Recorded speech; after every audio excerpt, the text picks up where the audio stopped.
ကျွန်တော်ဒီနေ့ပြချင်တာကဒီလက်လိလက်ကားလုပ်ငန်းတွေတုံးတဲ့ဒီ software platform တစ်ခုအကြောင်းပြောချင်တာ Stock Arm လို့ခေါ်တယ်သူက freemium ပေါ့နော်ကိုယ့်ကိုကောက်ဖွင့်ပြီးကိုယ့်ကိုတုံးလို့ရတယ် free လည်းတုံးလို့ရတယ်ဝယ်လည်းတုံးလို့ရတယ်အခုကျွန်တော်တော့အကောင့်ဖွင့်ပြီးသားဆိုတော့ကျွန်တော်အကောင့်နဲ့ကျွန်တော်တစ်ချက်ဝင်ပြနော်ဒီရတယ်ဒါဆိုရင်ကျွန်တော်ကအကောင့်နဲ့ဝင်သွားပြီနော်ဒါကျွန်တော်အကောင့်နဲ့ဝင်သွားပြီဆိုတော့ဒီမှာကျွန်တော်ဒီပစ္စည်းစင်းပေါ့နော်သူကအယောင်းဝယ်ပစ္စည်းစင်းငွေစင်းအကုန်ပါပြီးသားဆိုတော့ကျွန်တော်ကဒီမှာဗာပြချင်လဲဆိုတော့အရမ်းမိုက်တဲ့နေရာလေးကျွန်တော်အရမ်းကြိုက်တဲ့နေရာ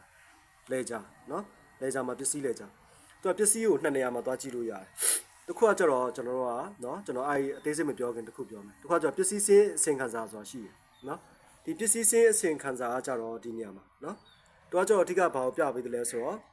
ဒီမှာဥမာဒီမှာကြည့်လိုက်သူကရိုးရှင်းပြအယောင်3ယောင်ခွဲထားတယ်အနီရောင်ကလက်ချက်မရှိတော့ဘူးအဝါရောင်ကဒါပစ္စည်းနေနေပြီအမဲရောင်ကတော့ဒါပုံမှန်တိုင်းပစ္စည်းကြံတယ်ပေါ့နော်သူက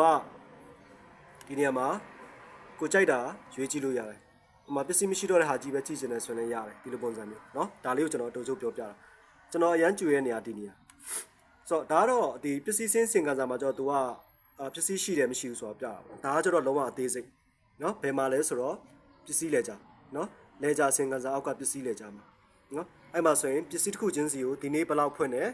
ဘယ်လောက်ရောင်းရတယ်ဒါဆိုဒီနေ့ကျွန်တော်လာဘာအယောင်းဝယ်မလုပ်ထားသေးဘူးပေါ့နော်ကျွန်တော်ဆိုင်ပိတ်ထားတယ်မှဆိုရင်ရောင်းပြီးတော့ပြန်ပြီးတော့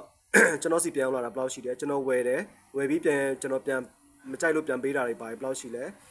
စင်းညှိထားတာပေါ့နော်ဒါတကယ်လို့တစ်ခါကျရင်စင်းနေပါလွဲရင်ကျွန်တော်စင်းညှိတာရှိလားအပိတ်ဘယ်လောက်ရှိလဲလက်ရှိပစ္စည်းဘယ်လောက်ရှိလဲလက်ချန်တမိုးဘယ်လောက်ရှိလဲဒါတွေ